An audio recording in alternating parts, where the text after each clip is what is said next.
Department हमारा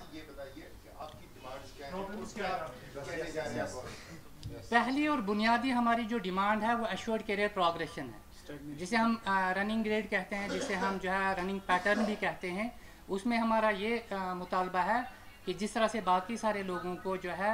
7 साल के बाद, उसके बाद 15 साल के बाद, उसके बाद 20 साल के बाद जो है उनकी ग्रेड्स चेंज होती हैं अकॉर्डिंगली, और ग्रेड चेंज होने के बाद जो उनका कारस्पॉन्डिंग लेवल है वो भी चेंज होती है। लेकिन हमारा यहाँ पे ऐसा है कि हम 54 ग्रेड में जो है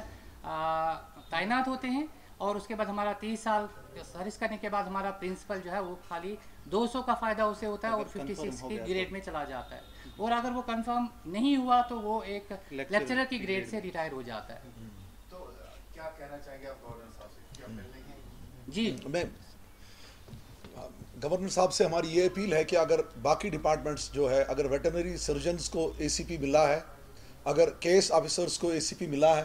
तो इंजीनियर्स को भी मिलने वाला है। हम गवर्नर साहब से यही अपील कर रहे हैं कि जैसे उन लोगों को आप दे रहे हो, हम जो है लेक्चरर्स जो है, हम कौम के मेहमान हैं, हमें भी चाहे एसीपी,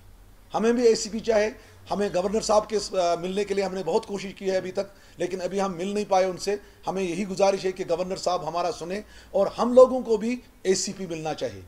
एश्योर्ड कैरियर प्रोग्रेशन जो है वो हमें, टाइम बाउंड प्रमोशन जो हम उसे कहते हैं, वो हमें भी मिलनी चाहिए। क्योंकि अगर आप देख सकते हैं, एक टीचर हमारे डिपार्टमेंट का पहले 2800 ग्रेड में लगता है, 9 साल के बाद वो 4200 ग्रेड पे में जाता है, लेकिन एक लेक्चरर जो है वो पब्लिक सर्विस कमीशन का एग्ज़ाम क्वालिफाई करने के बाद 54 ग्रेड पे में लग जाता है, और मरते दम तक वो इसी ग्रेड में रहता है, उसका ग्रेड पे जो है वो चेंज नहीं होता है। यहाँ पर बड़ी स्टेग्नेशन है, बड़ी नाइंसाफ़ी है हम लोगों के साथ। और मेरे साथी ने कहा कि हम लोग जो है, हम लोग सड़कों पे नहीं आना चाहते हैं, हम लोग चाहते हैं कि गवर्नर साहब हमारा मसला देखे और हमारा मसला हल करे, हमारा मसला हल करे, और हमें वो मौका न दे कि हम सड़कों पे आए।